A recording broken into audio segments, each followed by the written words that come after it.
Okay, looks like we are ready to start. Good morning and welcome. We're going to shift now from overdrive, for those of you who have been here in the previous session with Craig Silverman, because I could just hardly follow at this early time of the morning, so shift into gear, fourth gear or so. Welcome to the session entitled Automating Verification. And as the title suggests, what we want to do in the next 75 minutes or so, we want to talk about various aspects of automated fact-checking or verification, and in the discussions we've had over the past 2 days, this could already fill a whole session. What is the difference between fact-checking and verification? But we come to that in a moment. What we want to do is we want to showcase some of the projects that are out there in that sphere. We want to talk about challenges, opportunities. Obviously, also we want to talk about the role of technology. How can technology aid in the process? Could it maybe even replace humans, or to what extent? And anything else that is on the panelists' minds, and of course also on your minds. And I'm very happy to have here 4 very distinguished speakers and experts in their field. Please welcome with me Mandy Jenkins from Storyful. And you can give her a warm round of applause to warm up, because it's still early in the morning. Phoebe Arnold from Full Fact. Then there's Sam Dubberley from Amnesty. And at the very far end, Tom Felle from City University of London. Now, just about formalities and the format we have developed, or I developed it, but they didn't object. So what we want to do, what we've planned is that everybody's going to have about 5 minutes for a little presentation, approaching or talking about the subject and topic from their perspective. That is followed by a brief question and answer from my side. If there's any pressing issues on your minds, then feel free to ask a question out right afterwards to the speaker. But the focus is on question, not presentations from your side. So please name or say who you are, address the question to the person. So that's the plan for the first part, and then we enter into a panel discussion with the speakers, and of course also involving you. You can also send, if it's really pressing, send me a question via tweet, via Twitter. My handle is JOSPANG, so I will be looking at that as well. So if there's anything you want to get rid of in typing, please do so. Now, just before we get started, allow me a few words about myself so you know who's talking now. My name is Jochen Spangenberg. I work for Deutsche Welle in their research department. Deutsche Welle is Germany's international broadcaster, in case you don't know. And I've been involved in this verification sphere since about 2012. Started off with a project funded by the European Commission called Reveal. There's still a lot of material out there if you're interested on revealproject.eu. Currently, we're running a project called Invit. Something that may be of interest to you is a browser plugin we've developed there that aids in video verification. So it's free, so you can download it and use it. Currently, it's being used by over 2,000 journalists and fact-checkers and human rights organizations. And the third project I have been involved in is called, or has been called, Verify Media. That was a project funded by Google's DNI, and out of it came a product that is now on the market called Truly Media, that you can also check out if you're interested in it. It's for collaborative verification, and we launched that at the end of last year. So if you want to know more about that, please feel free. And for transparency reasons, I also have to mention that Amnesty is using Truly Media, or has been using it since the beginning of this year. So this is about it from my side. So I'm not going to do the majority of the talking. I'm just here as a moderator and facilitator. I'm now handing over to Mandy Jenkins from Storyful, where she is editor-in-chief or head of news. She has been with Storyful for quite a few years, previously worked in various American news media in editorial positions. She's also the president of the Online News Association, based in New York, traveling back and forth quite a lot to the base in Dublin, but also elsewhere. And maybe a few words about Storyful. Don't know how familiar you are with Storyful. Founded by Mark Little, and when it was founded, quite something in that sphere, in that Storyful's business model is or has been to verify information, to source information, user-generated content or eyewitness media verify that, and then make that available to its clients. This is it from my side. Over to you, Mandy Jenkins, to start. Thanks for being here. Thanks for having me here. Glad to see everybody's awake after probably being at the bars too late. It's fine. Thanks for the introduction. It saved me a little bit that I have to work on there. It's funny that for someone who runs a social media news agency, I'm not really used to being the old-fashioned voice on the panel. But that's what I am today. It's very exciting for me. It's a rare thing. As mentioned, at Storyful, we've been working at the intersection between eyewitnesses on social media and newsrooms since we were founded in 2010, which in social media years is the dark ages. We've come quite a long way since then. The journalists who work on my team, they're finding eyewitness reporting that's relevant to the news cycle of the day. They're verifying that. They're acquiring distribution rights, and then we get that into the hands of the newsrooms that we work with so that they can tell better, more accurate stories on their side. And verification's really at the heart of everything that we do, and it's really what I think sets us apart as a company still. For me, and I'm always saying this to the journalists that work with me, that I would much rather that my team were correct than fast, and we have to get that through every day. I like it when they're also fast, but the most important thing for us is to be correct because that is our entire business. I'll let someone else be fast if they want to go ahead and make mistakes. And it's that care with verification that makes automation pretty difficult. I mean, machine learning and artificial intelligence, we've really seen a lot of that come a pretty long way, just in a few short years. But we found that so far it can't really replace the judgment of a journalist, at least not yet. I think that there's a lot we can do to be supplementing that, but so much of the work that my team does is still very, very manual. So my team is largely doing verification through reporting. We're essentially, as I kind of say, interviewing the social content to determine its provenance, its ownership, and figuring out the various context around that, the location, the date, and the time. Because the newsrooms that we're working with, they're looking to us to not only get it right, but to make sure that they can very quickly turn that around into a news story on their side without having to come back and ask, are you really sure it happened in this place? Are you really sure this person really owns it? We have to make sure that all of those boxes are checked before it ever gets there. So, that means that my team, when they're interviewing the content every day, that means that they're investigating the source, so the eyewitness themselves, what's their motive, what's their history online, what's their reasoning for being part of this story, if they are truly an eyewitness or if they are someone who's pretending to be, which we all run into that in our reporting every day, and investigating, too, the other means of contacting them, because I really believe wholeheartedly that there's absolutely no substitute for having a direct conversation with eyewitness themselves. So, the old-fashioned journalism way, still the most important thing that we ever do in our jobs. But also doing things like comparing photos and videos and the social content against known maps, whether that's Google Street View, Google Earth, some more regional directional mapping tools, picking up clues within there as to what we see, checking shadows and weather reports that can be extremely process-driven when it comes to getting down into finding those little details. But those details are sometimes the main clue that tips everything off, that sends us down into the direction of the truth and away from the rabbit hole of falling down into being fooled along the way. And also just actually having to very closely watch everything. So not even just the visual clues, but also picking up dialects, picking up conversation bits that are going to help us know what's really going on in this video, what's really the motive behind that, how this fits into a larger story, and really checking also in the old-fashioned journalism way against other eyewitnesses, other reporting, including calling people up and asking authorities, what really happened here? What do we really know about this? It's easy to get caught up in all the things that we can do with really interesting tools online and everything we can do without talking to someone, but ultimately still picking up a phone and calling a person, or getting on Skype and calling a person, or having a very lengthy back and forth on WhatsApp, as we often have to do, is the most important part of the process.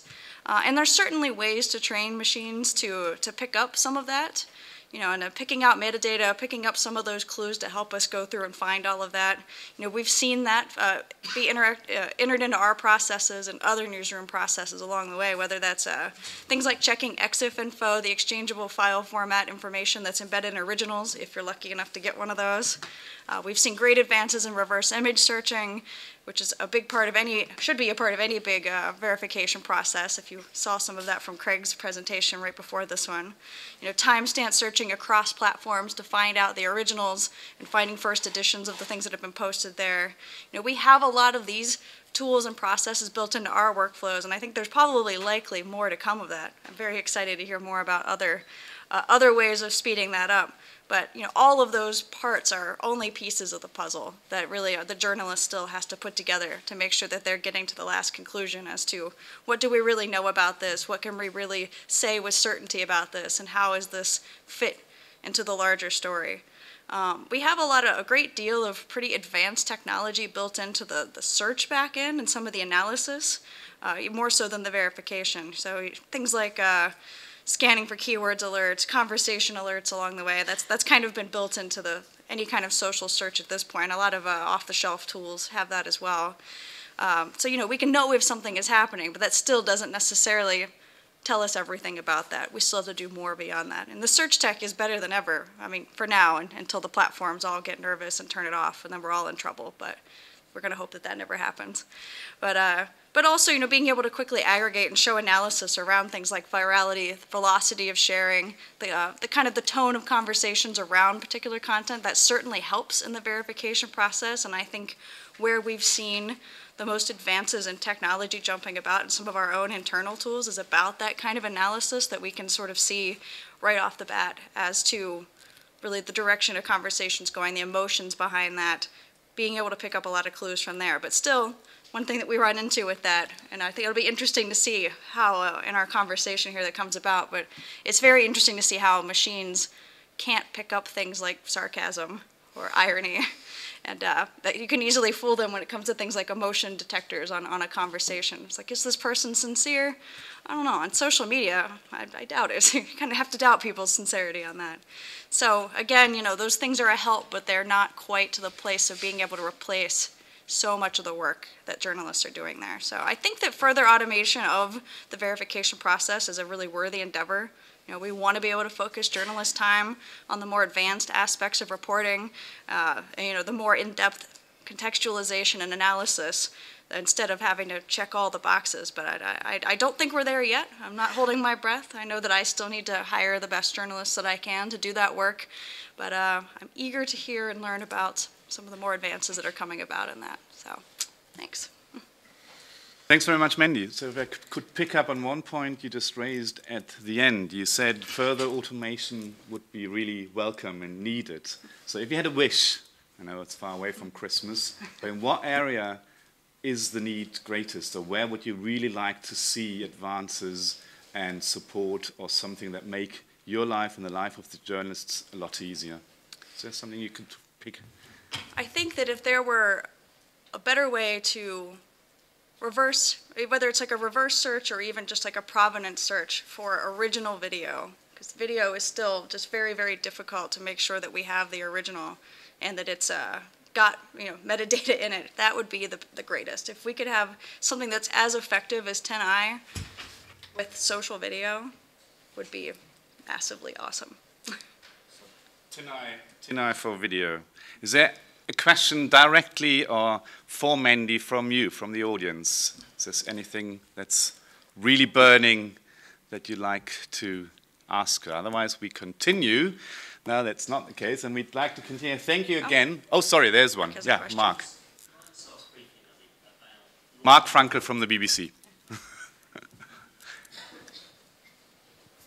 Can I just ask briefly about laundering?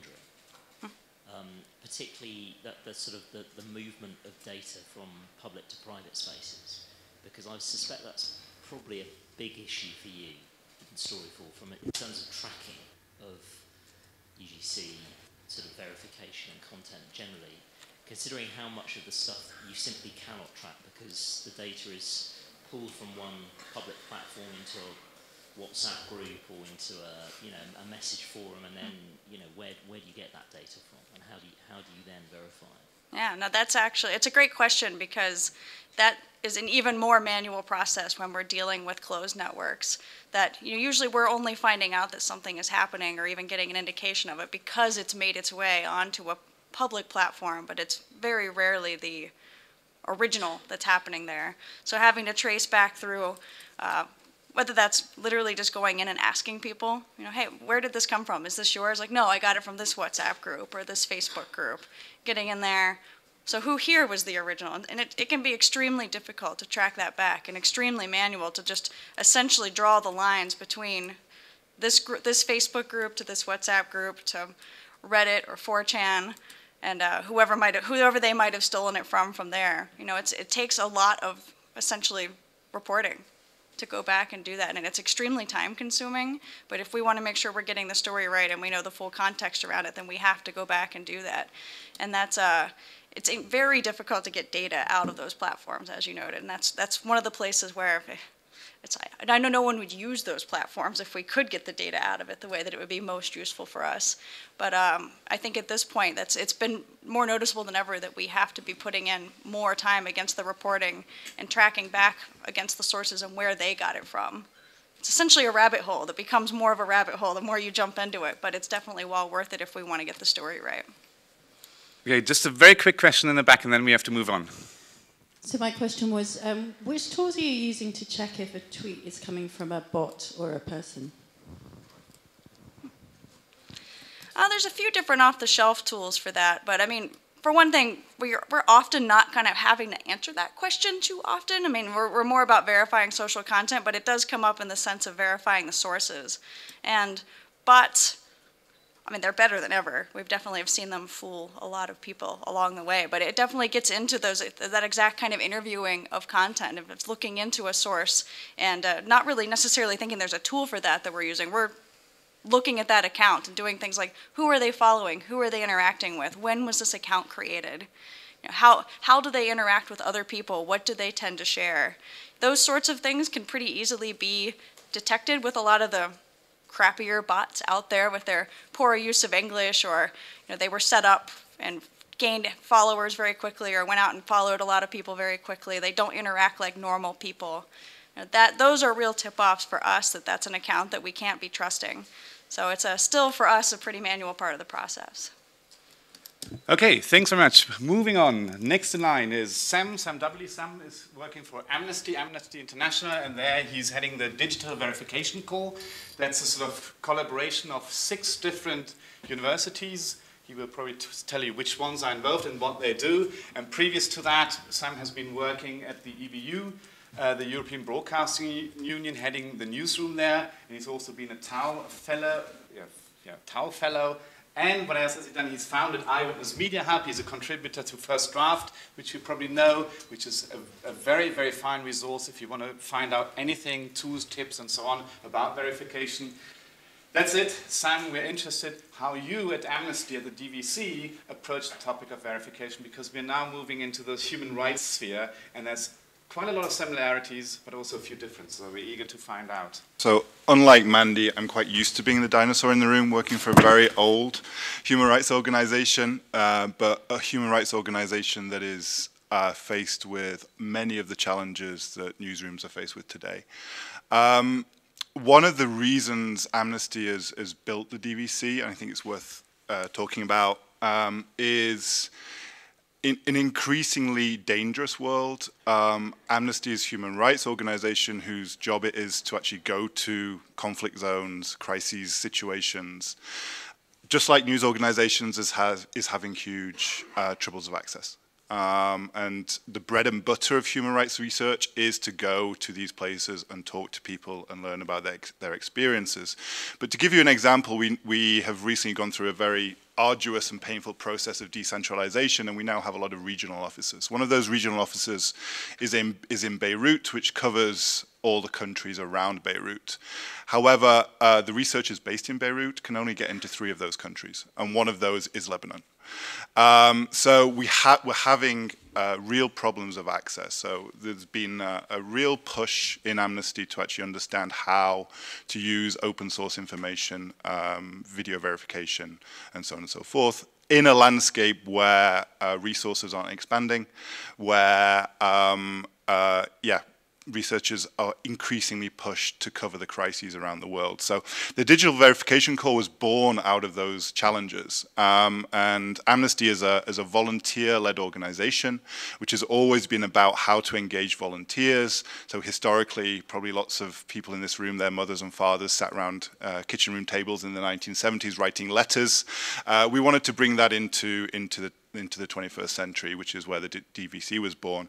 And we now have a network of around 160 students at 6 different universities around the world, from UC Berkeley in California to Hong Kong University and 4 other places in between those time zones. About 160 students who are trained now to actually volunteer for Amnesty International to do verification. And what that's brought to us is an ability to actually verify manually, and this is where I very much concur with what Mandy was saying, the importance still of manual verification. And we have these students trained manually, but what we're able to do is do it at scale. So there's been 2 big issues that we worked on recently. I tweeted about a report we did on Syria last year, which was called We Leave or We Die, which was actually tracking the deals that were being made, the reconciliation deals as they were called, that were being made in Syria between the regime and rebel forces to actually stop sieges. So it was a systematic policy of siege, bombardment, and then relocation of peoples. And we're seeing exactly the same thing being reproduced in East Ghouta. And what we're able to do with the DVC, where we have 1 Syria researcher, at the whole of Amnesty International we have 1 Syria researcher. What we were able to do with the DVC, though, was go through about 200 individual pieces of content to contribute to that research. Our researchers were unable to go into Syria. It's too dangerous. And they were able to interview people over WhatsApp, arduous WhatsApp conversations, of course. But we had the DVC then sourcing and individually verifying content from Aleppo, from all over the country in these 4 particular locations to actually verify the content. And that contributed directly to a very impactful Amnesty report. And the second one, which I talked about yesterday, or I was on a panel which talked about it yesterday, was the situation in August, September of last year in Myanmar. And what the Rohingya were doing as they were leaving their villages was picking up their phones, videoing their villages burning, and then setting off to walk to Bangladesh. Now, verifying content out of Myanmar is a very, very different challenge to verifying content out of Syria. Unfortunately, one bit of the jungle in Rakhine State looks quite a lot like another bit of the jungle in Rakhine State. So that was a very, very, very big challenge for us. And actually working out, and as we talked about yesterday on our panel, there was a huge amount of misinformation flying around on all sides. And we always kind of forget that this happens on all sides. So having the DVC actually able to in some way contribute to that was a great advantage to Amnesty's work and really made a difference to the research we were able to put out. So that's the kind of thing we've got the DVC working on. I am, however, hopeful for some aspects of automating verification, and I think there are some signs that it could be useful in future. And I'm particularly interested in looking at how automating verification can work for us at scale. I think if you're a newsroom and you have 1 video, there's little really, I think at the moment, certainly, that automation is going to be able to help us on.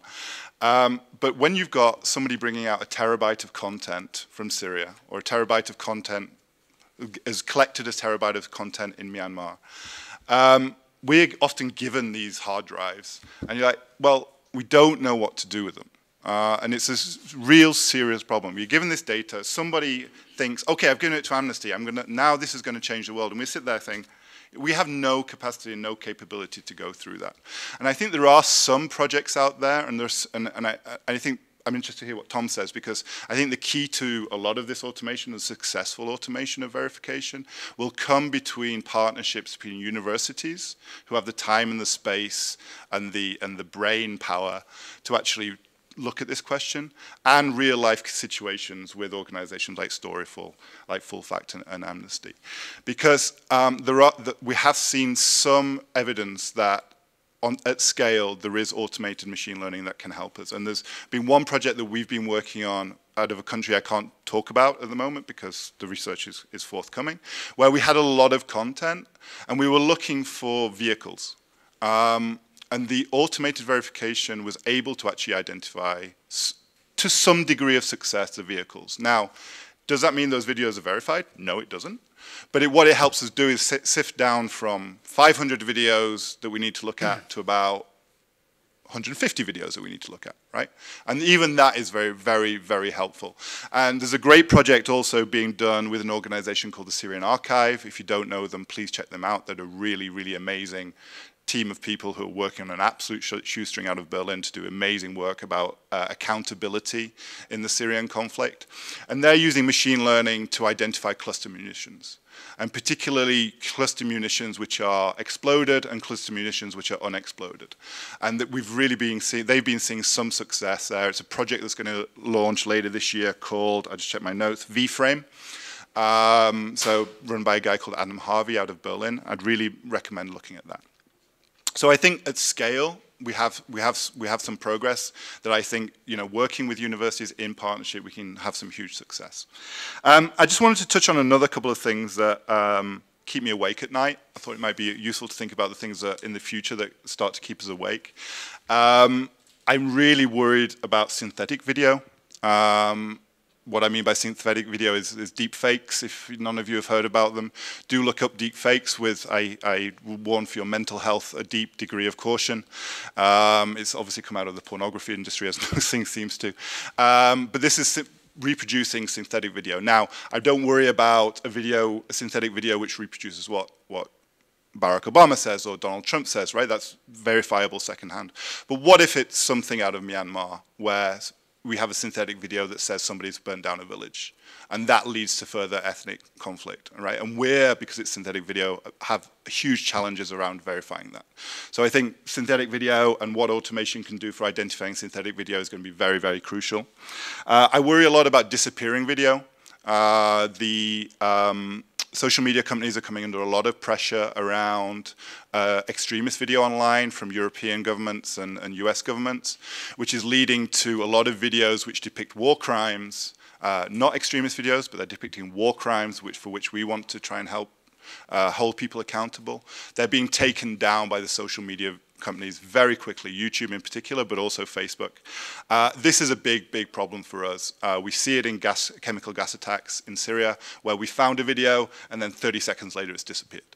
At this stage, we're able to actually find the videos, so we're able to archive them. But what happens when the AI at Google, at YouTube is so good that we don't even know it's being posted before it's taken down? That really keeps me awake at night. And then the other final thing that might be worth talking about is how the social media companies constantly update their tools. So they're sitting here in Perugia telling us how much they want to help us, but when we say, please stop taking down human rights videos of human rights abuses, or please can you keep up that really useful tool that you've got in Google Earth, Panoramio, because it really helps us verifying extremely difficult to identify locations, and they don't listen to us. That's a really, really big problem. I'll stop there. Okay, thank you very much. Sam, just one quick question as a follow-up to you as well. You said it worries you or keeps you awake at night that the social media companies are taking down videos. So do you think they should be obliged to keep them up, or should there be another entity to sort of save them, store them, and keep them as a public record or whatever? What could be a solution there? I think nobody wants extremist video online, and I think that's an absolutely fair argument. I mean, I have no problem with that argument. I think the approach that's being taken, though, is a blanket approach where it's easier to take it down than to actually think about it and keep it up. The other big problem is the solutions that are being put in place are very Western, Anglo-centric. So you receive a message saying, we think you're putting up extremist content. Now, if you're walking out of Rakhine State into Bangladesh, you probably don't speak English or have the time or the capacity to address that problem. So I think there needs to be a non-Western, a non-Anglo focus to this issue. We tend to look at it as a Syria problem because this is where the situation has first emerged, but I think it's a far bigger global problem that we need to think about. Should there be an entity doing that? In an ideal world, sure, but I wonder who's going to finance it. Is there a pressing question for Sam? Just one question, and the lady here. Just a second so that you get the microphone.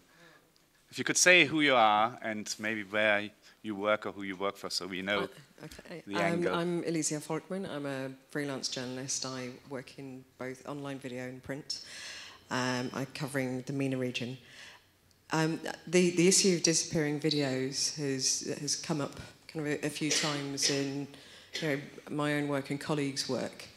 Do you think part of the problem is that our technologies are changing so quickly that actually we are beholden to corporate policy rather than robust international law which could address this? Because we do have, the International Court of Human Rights, and big companies like Google and Facebook and YouTube are. I mean, if this was a piece of evidence in, say, a standard murder case in the UK under English law, what they're doing would be a crime in itself because it's destroying evidence.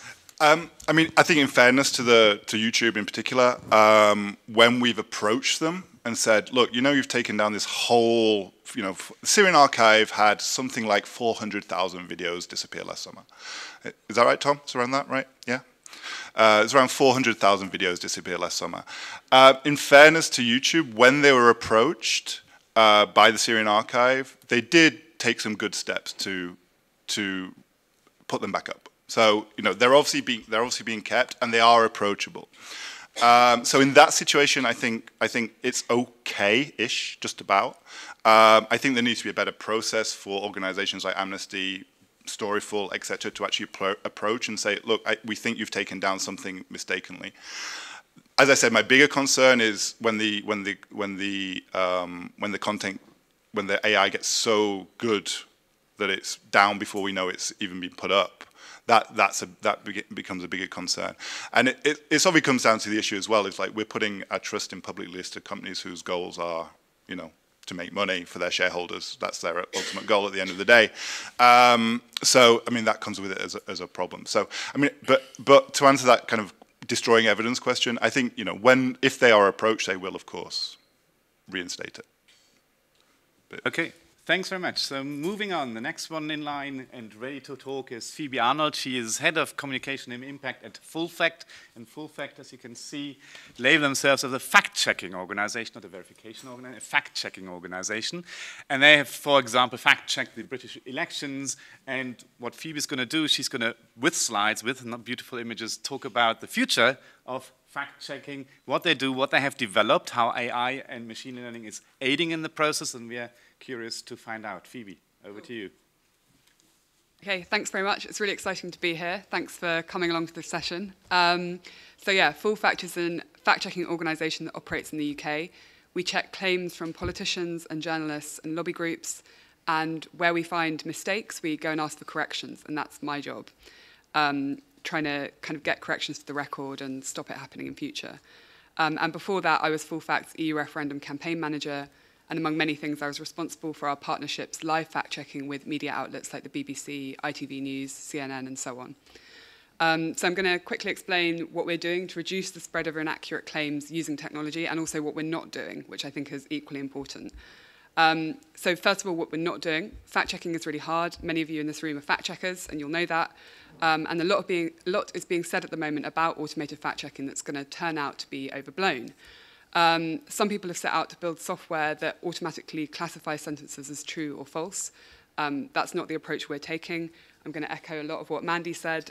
Humans are kind of integral at every step of the process. So here's a bit about why we don't think that's possible.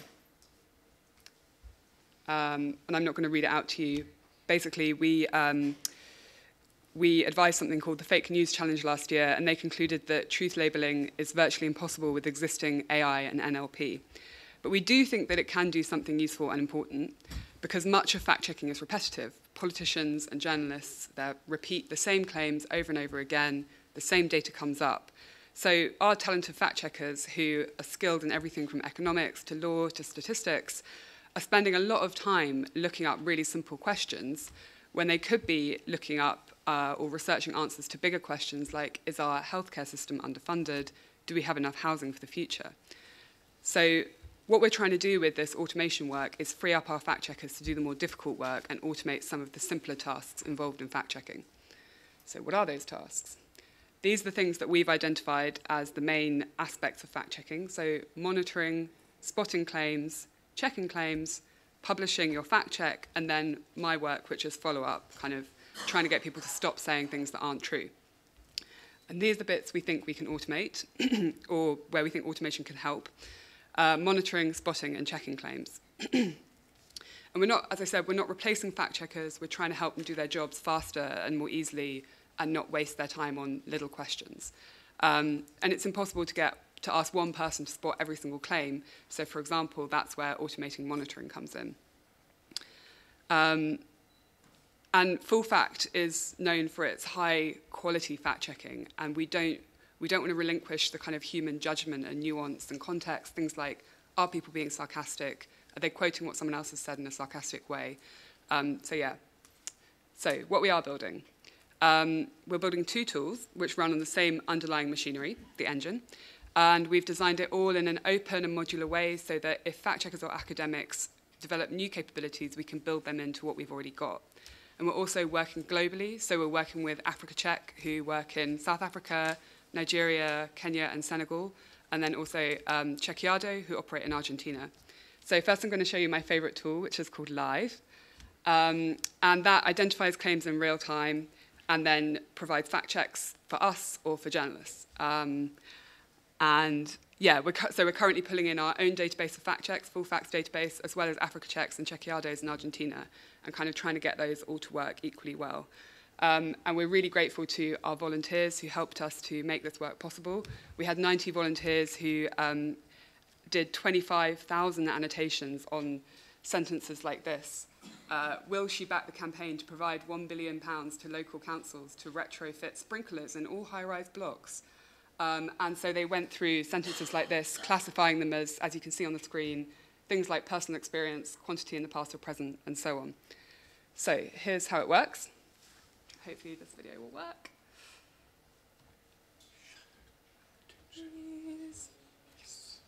So this is a feed of Prime Minister's Questions, one of the big political events every week in the UK. And you can see the tool is going through, spotting the claims, and then coming up with verdicts from our database with a link to the source. And we're using this at the moment in our live fact-checking, so when we fact-check Prime Minister's Questions or when we fact-check BBC Question Time, which we do every week, we're using this tool to help us and speed things up and kind of surface what we've done already. But we've also been thinking about how we apply this kind of capability to other things that aren't just kind of on our own tools. And this is, how do I go? Do you want to go next? Next? Yeah. Thank you.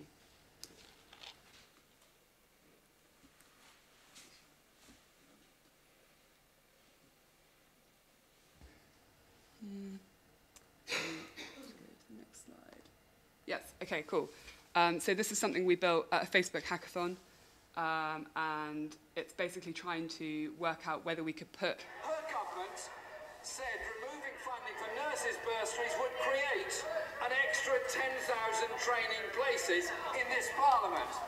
Has this target been met? Prime Minister. There are 10,000 more training places available for nurses in the NHS. But the Right Honourable Gentleman talks about the amount of money that is being spent on the National Health Service. It is this Conservative government that is putting the extra funding into the NHS. And I remind the Right Honourable Gentleman that we are spending 1.3 billion more on the NHS this year than Labour planned to do if they'd won the election. Mr. Speaker, my questions were about the social service. Cool. So it's good. It's helpful. It has a clear conclusion, and it has a link where you can go to for more information. But we're not going to make this public. So the claim is correct, but it doesn't tell you about a much bigger, wider debate in the UK, which is the fact that the NHS, the health service, is underfunded. And until we can give that kind of context, we don't think it's useful to be putting these kinds of tools out. So we need to be giving people the full picture so that they can judge claims themselves. So the next bit that Live does is Robbo Checking, which is basically where the tool identifies a claim. If it's not in our database, it then goes to a public source of information, like the Office for National Statistics, which now has machine-readable data, which is something we've been asking them for a really long time. And it sort of checks the claim and gives the data back to you. So what I'm going to show you next is my colleague Mevan, who runs this project, kind of demonstrating this live with voice-to-text software. GDP is rising. So you can see it kind of comes back straight away with, the answer to that claim, and kind of gives you, gives you the graph in real time. So again, we're not trying to necessarily tell people what to think. We're trying to give them information to help them in their jobs. So the ideal situation with that is kind of journalists at a press conference, when the Prime Minister or whoever makes a claim, they get the information right there in front of them, and it helps them to judge what that person is saying. So finally, we have trends. So trends is especially useful for my job. It's basically letting us see who's repeating claims, who's repeating inaccurate information. So I can see who's ignoring me when I ask for correction requests, and then I can go and give them a kick up the arse, take them to a regulator, something like that. That's what this is trying to do. So this is kind of how it works. You can see here we've got the claim that nurses have been using food banks. We've seen the claim 190 times since July 2016. And then when we scroll down, it shows me where that claim has been appearing. And then I can use my own brain, again, bringing humans into the process, to decide which people we go after. Because obviously we only have a small amount of people in our office. And we need to know who's been saying the claim most, where we can make the most difference with our follow-up work. So hopefully you can see how that might help your jobs eventually. Obviously not replacing you. Humans are always going to be involved in every step of the process for the foreseeable future. But we're hoping that it helps people avoid repeating things that aren't true. And that's kind of what we're always trying to do at Full Fact. So we think there are good opportunities for automation tools and AI and fact-checking. But we think humans are going to be in the loop for a very long time.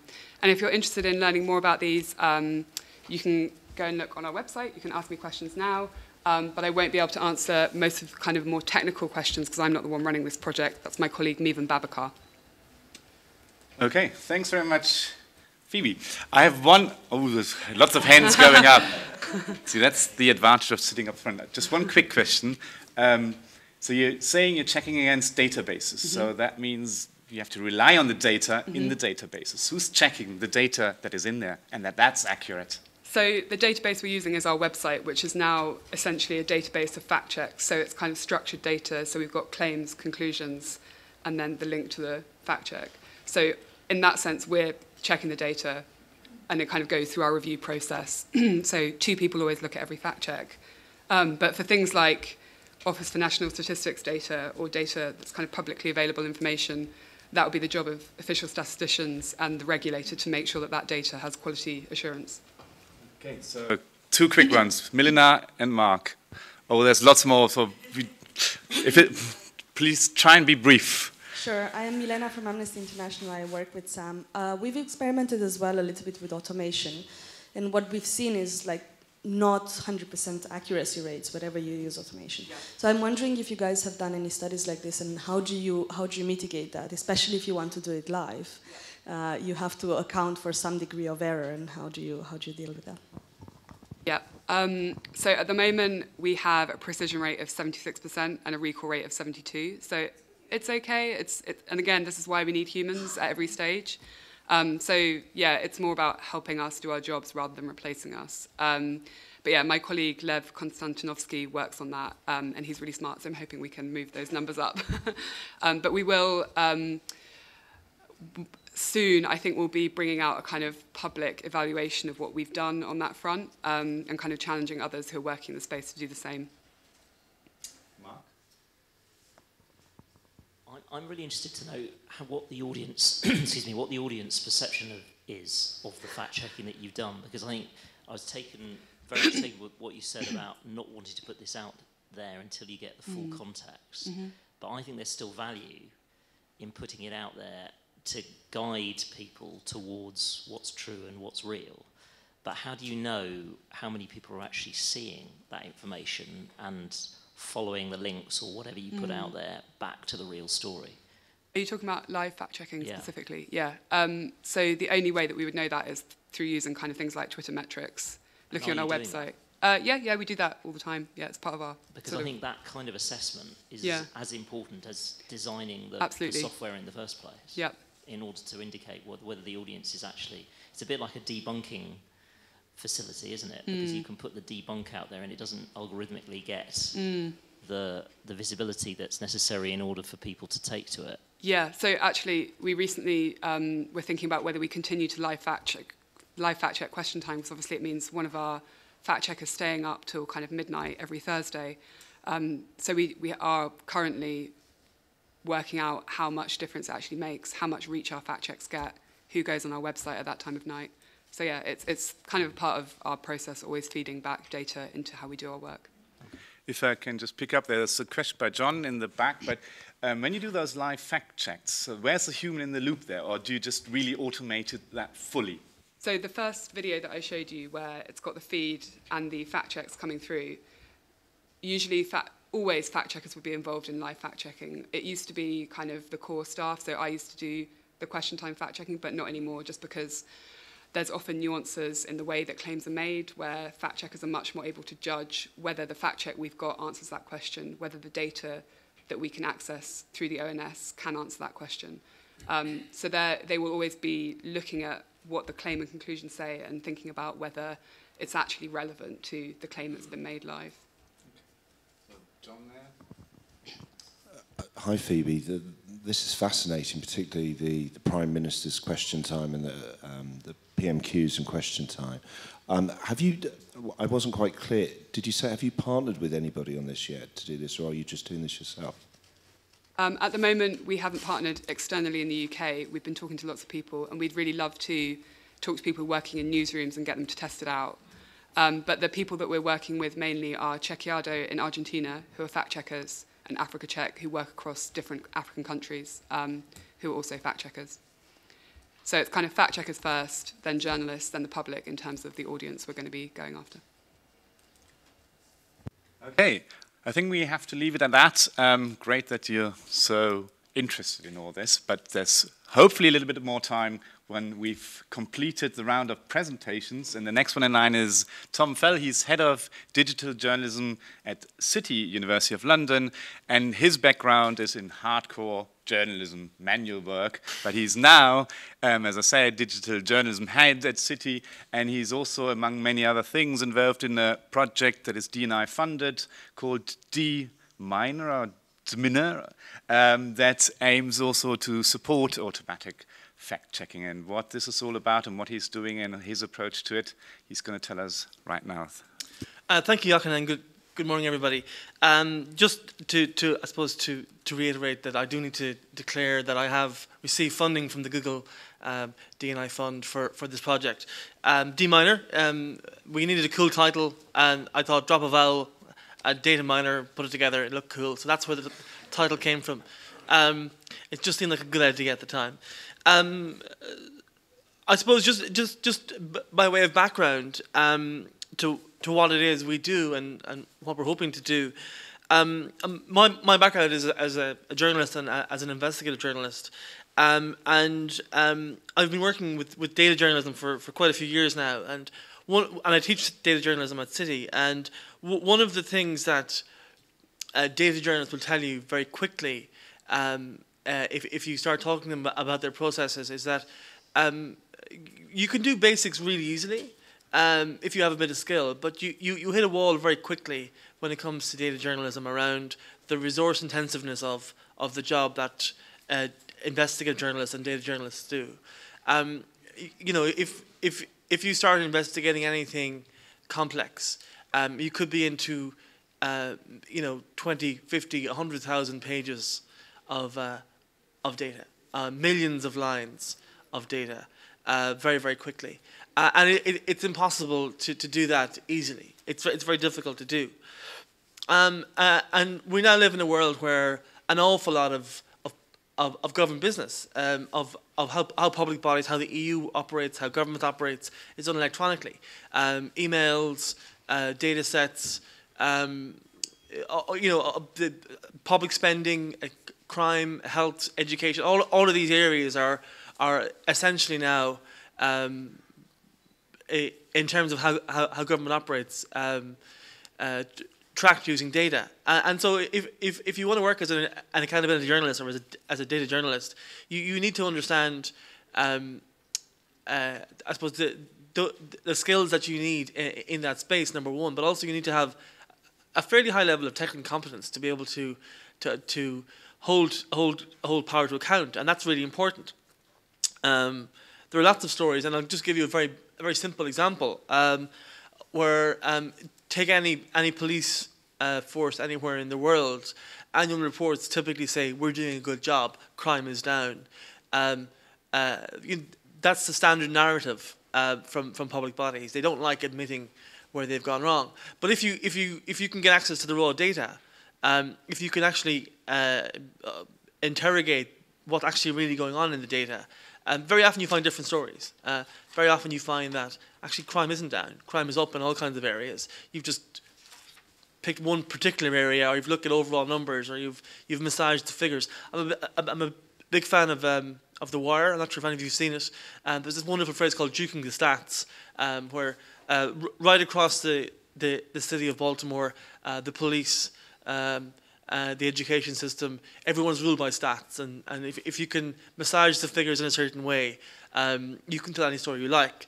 So for journalists and for accountability reasons, it's actually very important that we have the skill and we have the knowledge to be able to hold power to account. But it's become really, really difficult to do. And so that's where D minor starts. And a bit like some of my colleagues here on the panel, let me tell you what it doesn't do first, or what it won't do. It's not going to do anything to help verify social video. It's not going to do anything to look at UGC or find videos and track down the provenance or the origin of the source. It's not looking at that in any way.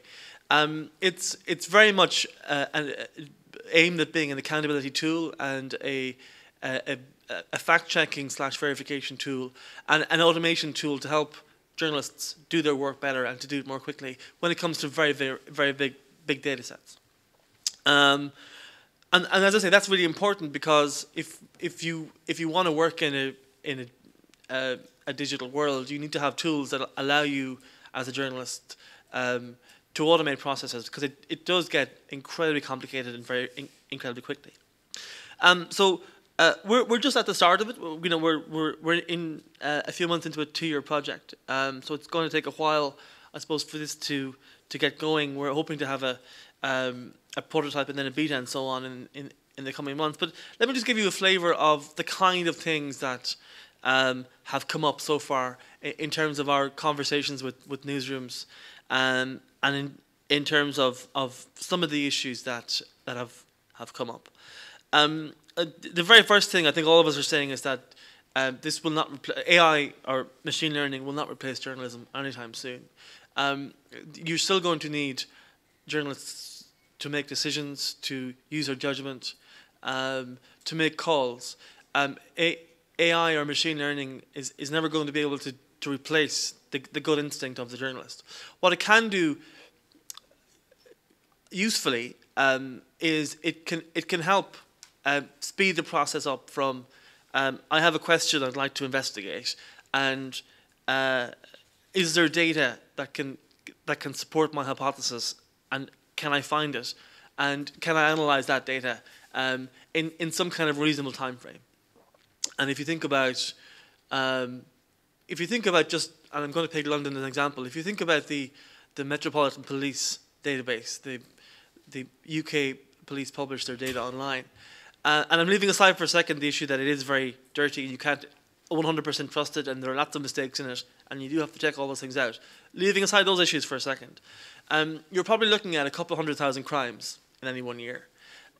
Being able to and that's just one one police force in the UK. Being able to hold the police to account is actually quite an important thing.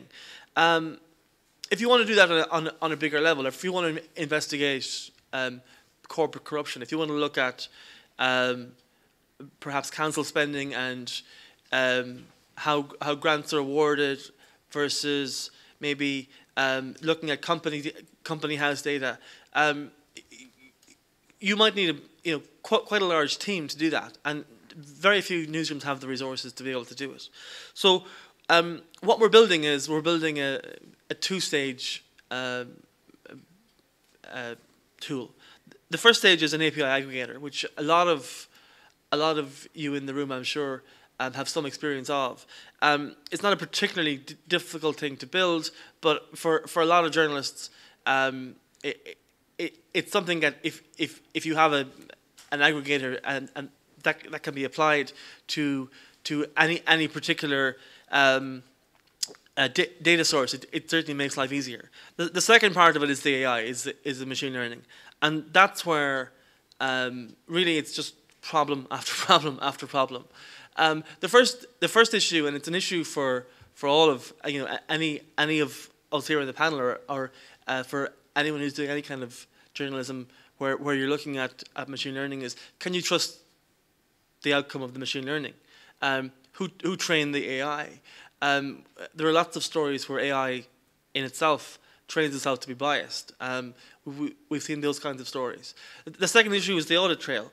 I was really interested in what Phoebe was saying about you can't 100% say that anything is true. You can't verify a statement and say this is true, because there are qualitative judgments to be made. And so if you're expecting an AI to tell you, based on the data that I've gathered, this is true or this is false, you're probably coming at this from the wrong side. All it can ever do is analyze and present you with its findings. That's all it's ever going to be able to do. So that's what we're hoping is we want to build. We want to build a tool that will help journalists automate, source, analyze, and present findings. And we also want to be able to say to newsrooms, here's the audit trail that this has just taken you through. We want to remove the opaqueness around AI. We want to be able to say, this is the data we found, here's the assumptions that were made, and here's the results based on that data. Because if you can't show a journalist how it came to a decision, then actually you can't trust the AI to begin with. So it's of no use. So as I say, we're a few months into this, but we're certainly talking to lots of newsrooms, and we're hoping that the tool will be useful. Jochen is standing up, which I'm assuming means I have to stop talking, so I better stop there. Thanks very much.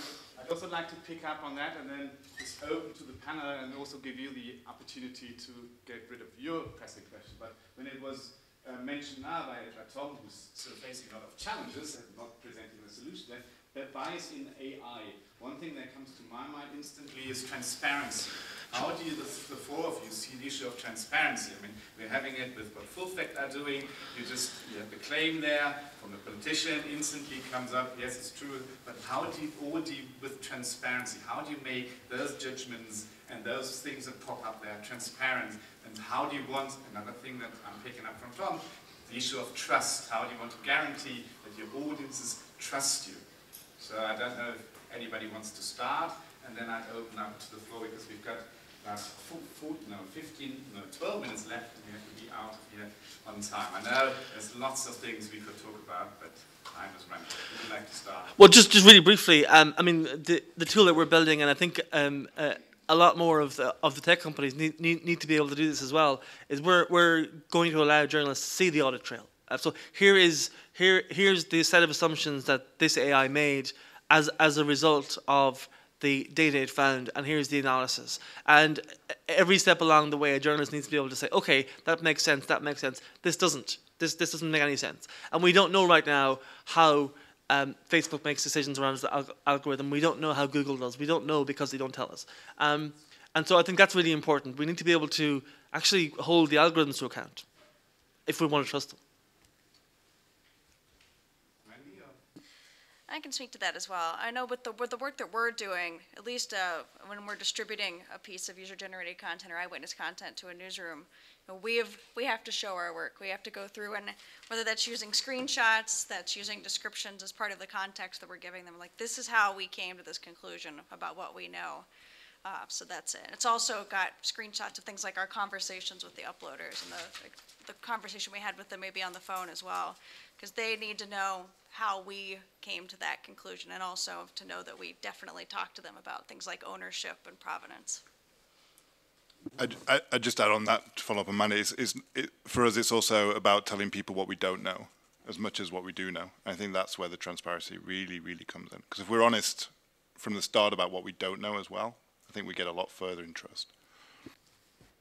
I agree. Being transparent about what you don't know is really important. So for us, I guess the main way that we be transparent about what we're doing is with links. So we always link back to sources, and that's something that I think most fact checkers would agree with. But I think in terms of what we're doing with automation, obviously we're trying to be as open as possible, and kind of, as I said, we'll probably openly evaluating the kind of accuracy of our tools. But we're in a slightly tricky position in that we're a charity, and a lot of this work is being done with charitable grants, and we have to be careful not to just hand over all the work that we've done to venture capitalist funded rivals. So there's a balance to be struck. Okay, any questions from you, sir? I've got loads, so don't worry. There's a gentleman here. Maybe while the microphone is traveling to you, we're just mentioning funds. I mean, a lot of these projects that we've heard are funded by the likes of Google, other initiatives. We had Craig Newmark's foundation yesterday that's funding a lot. Is that the right source of funding, or is nobody else investing in that? What about other sources? Well, so our prototype was funded by Google, and since then we've had the DNI, and since then we've had funding from Media and Open Society Foundations, which comes to about £500,000. I don't really know where else we would be getting that money right now. A lot of the money is kind of tied up in US funds as well, which makes it particularly hard for people outside the US to do this work. I think one of the big things that, say, governments could fund, who we do try and keep at arm's length, is natural language processing in other languages. That would be really excellent. And I don't think that would be a kind of lacking independence either, which is what we worry about all the time at Full Fact. Hi, Giordano Costro. I'm a journalist and consultant to French media. Question: one of the points that came back a few times was the human intervention, which is still obviously needed. You said it many times. Can you quote some examples? Because we've seen few examples of cases, perhaps from Mandy, or to know from Professor, where things went right and there were some breakthrough in terms of results, something that you were able to find thanks to automated verification, and some cases where it went wrong, and which is a learned lesson for you. Thank you.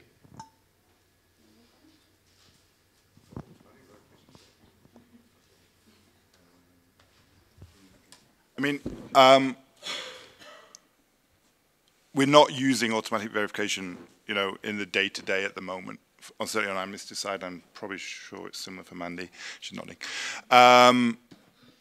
So it's a hard question to answer. What I can say is that there are, so far, and every time we put out a report that's used the digital verification call we've done, I have about 48 hours where I have a huge knot in my stomach just in case something's not right.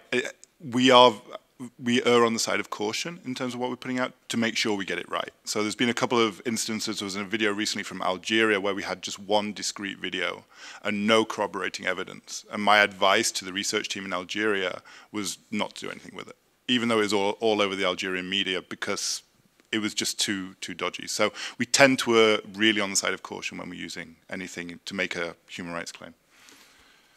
Yeah, as Sam said, we don't really do automated verification either, and so and so much of that is that it is rarely black and white as well. Machines very much have to think in a black and white way. There's a zero, there's the one, there's say yes or say no, and often it's lots of shades of gray. So it's about the kind of context and what we can find out around that. And I think of things like coverage of what's going on in Syria, whether that's the war, or, chemical attacks. verification of those sorts of videos is exceedingly difficult, especially if we can't find the original source, and especially if it's showing us something where, you know, we don't know exactly where it happened, because there's so much devastation, or so hard to even verify against the things that are there, that we often are encountering footage that is, you know, incredible and terrible and extremely newsworthy. But if we can't get even the basics around that from our side of it, then there's nothing we can really do with it. And you know, much like Sam said, you know, often it's going to be better to leave something if we can't come to any kind of real conclusion. Other times we will make the judgment of saying, you know, this is really important, you know, we have this much information about it, and being really honest again about what we don't know, because that has to be a big part of that too. But so much of that is incredibly manual and very, very time consuming. Okay, I'm looking at the time and seeing the sign now for 5 minutes. What I'd like to do now is a quick wrap up, give everybody on the panel the opportunity for a final statement. And it's very hard now to wrap things up because there's so many issues that have been discussed, and having only 1 hour and 15 minutes to talk about something that could probably easily fill not only an evening, but a day as well. It's really hard. But one of the things that came up several times by all of the panels is that the human is still in the loop. So if you're a journalist, don't worry, there'll be ample work for you left. I mean, you have to refocus. I think that is also clear. So the old ways of working, if you just only stick to that, difficult. And what has also been said, that automation is used just for parts of the job, but the really, really big parts are still done by humans. Now, my question to all of you is, where would you like to see significant advances in automation, and what would be necessary, or what are the roadblocks, and what is your biggest worry in this process? I know it's a lot, and you have to answer this in a minute each. So that's a chance, and this time I'm really going to stick to the time. I'll talk Who wants to start? I'll talk really fast, because I'm Irish. For me, it's actually not what I'm doing, but it's something I think a lot of journalists are really interested in the verification area, which is network analysis. So if you're looking at finding a source, or looking at trying to track down patterns of velocity, for example, being able to see, okay, where's the provenance of a tweet? Let's just take Twitter, for example. Where's the provenance of this particular tweet? Is there a pattern to how this was retweeted? And AI and machine learning down the road should be able to help with this, but of course it's being gamed as well. If you can track patterns in tweets, you can certainly identify disinformation much more easily. And I think AI and machine learning can certainly help in that area. That's where I think we need to be much more suspicious of. Things around velocity and around social media that's gaining traction doesn't necessarily mean just because it's getting velocity and it's gaining traction that's actually true.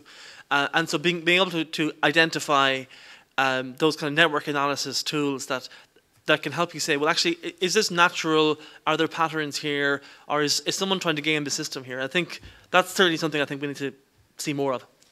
Okay. Sam, 1 minute. Time's running now. In terms of visual verification of videos and photos, I think realistic advances I'd like to see, and when I think about the case of Myanmar last year, is things like being able to run video photos through tools which tell us the flora and the fauna, the trees, the landscape is consistent with the country it's supposed to be coming from.